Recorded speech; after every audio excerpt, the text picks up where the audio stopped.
Joining us now is the chair of the College Football Playoff Selection Committee, Warde Manuel. So, Ward, let's start with the last team in the cluster of SEC teams in Miami. What gave Alabama the edge over the rest of that group?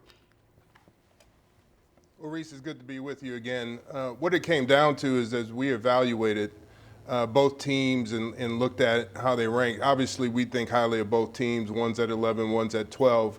But what it really came down to is Alabama is 3-1 against current top 25 teams, and Miami is 0-1. Alabama is 6-1 against teams above 500, and Miami's 4-2.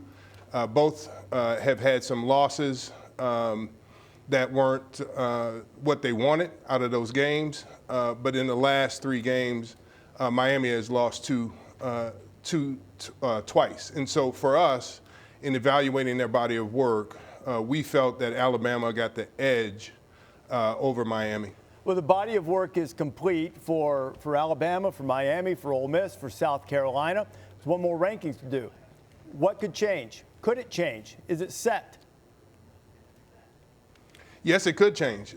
It all depends on the outcome of these games. The commissioners have asked us to rank the top 25 through the conference championships, and that's what we intend to do. Okay. We have high regard, as I've said before, for those who are playing in those conference championships, and we will closely evaluate those games and the outcome of those games to rank the top 25 on Sunday. Okay, among that cluster of teams, though, and I'm not talking about all of them or not talking about UNLV or Clemson knocking someone out. Among that cluster of teams, what could happen and why could anything happen to change the order?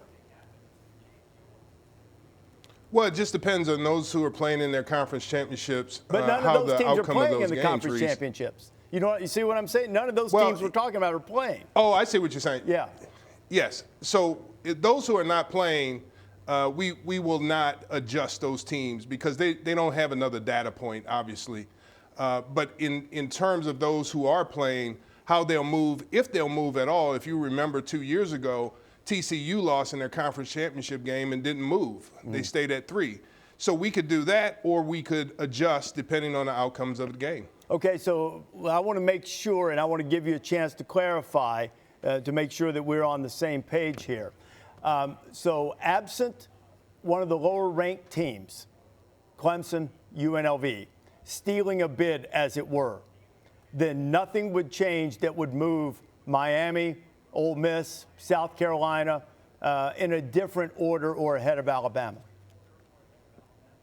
Any team that is not playing right now, we don't have a data point to rearrange where we have those teams ranked. And so that is set in terms of how we see them going into the final week of championship week. There's nothing that's going to change, Rece, for us to evaluate them any differently than we have now. Those teams who are not playing cannot be adjusted in terms of where they are compared to other teams that are not playing. But the championship teams, we will evaluate that data point to determine if there needs to be any movement based on how the performance of the game goes. Okay, that'll bring some drama on Saturday for sure. Ward, always a pleasure. Look forward to talking with you on Sunday after the rankings are official and complete. Thanks for being with us. Thank you, Rece. Good to be with you.